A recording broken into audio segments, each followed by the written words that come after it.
அண்ணா வணக்கங்கண்ணா. இன்று அம்மாவுடைய 9ஆம் ஆண்டு நினைவு நாள். அம்மாவுடைய சிறப்புகளை பற்றி நீங்கள் சொல்லுங்கள். வணக்கம் கார்த்திக். புரட்சி தலைவி அம்மாவோட 9வது நினைவு நாள் இன்னைக்கு. அம்மா இது வெறும் வார்த்தை கிடையாது, தமிழக மக்களோட இதய துடிப்பு அப்படின்னே சொல்லலாம். புரட்சி தலைவி அம்மா அவர்கள் மக்களால் நான் மக்களுக்காகவே நான் அப்படிங்கிற ஒரு கொள்கை முழக்கத்தை கையில் எடுத்து ஏழை எளிய அடித்தட்டு மக்களினுடைய வாழ்வாதாரத்தை மேம்படுத்துவதற்காக தன்னுடைய வாழ்நாளின் இறுதி காலம் வரை போராடியவர்கள். இன்று தமிழகத்தில் நடைபெறுகின்ற இந்த திராவிட மாடல் ஆட்சியில கொலை, கொள்ளை, கற்பழிப்பு, ஆணவ படுகொலை, சாதிய வன்முறை, பெண்களுக்கு எதிரான, மகளிருக்கு எதிரான குற்றங்கள், பாலியல் துன்புறுத்தல்கள், இப்படி நிறைய விஷயங்கள், இந்த சட்டம் ஒழுங்கு சீர்கேடெல்லாம் வரும்போது மக்கள் சொல்ற ஒரே ஒரு வார்த்தை என்ன தெரியுமா? அந்த அம்மா மட்டும் இருந்திருந்தா. அந்த ஒரு வார்த்தை போதும்.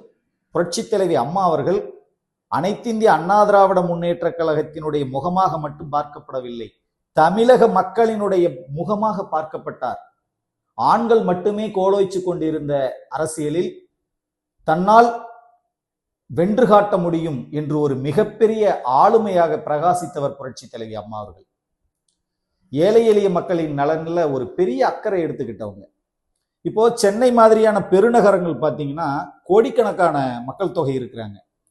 அங்க தினசரி வேலைக்கு போறவங்க, கைவண்டி இழுக்கிறவங்க, ரிக்ஷா தொழிலாளர்கள், பிளாட்ஃபார்ம்ல படுத்திருக்கிறவங்க, இப்படி எத்தனையோ மக்கள் இருக்கிறாங்க. ஒருவேளை சாப்பாட்டுக்காக ரொம்பவே அவங்களாம் கஷ்டப்பட்டவங்க.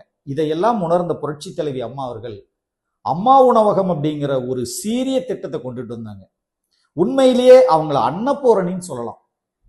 தமிழகம் தாண்டி, இந்தியாவை தாண்டி, ஐக்கிய நாடுகள் அவை வரை பாராட்டு பெற்ற ஒரு திட்டம் தான் அம்மா உணவகம் திட்டம். அம்மா மறைந்தாலும் இன்னும் ஆண்டுகள் பல ஆனாலும் காலம் கடந்து நிற்கின்ற ஒரு திட்டம் அம்மா உணவகம் திட்டம்.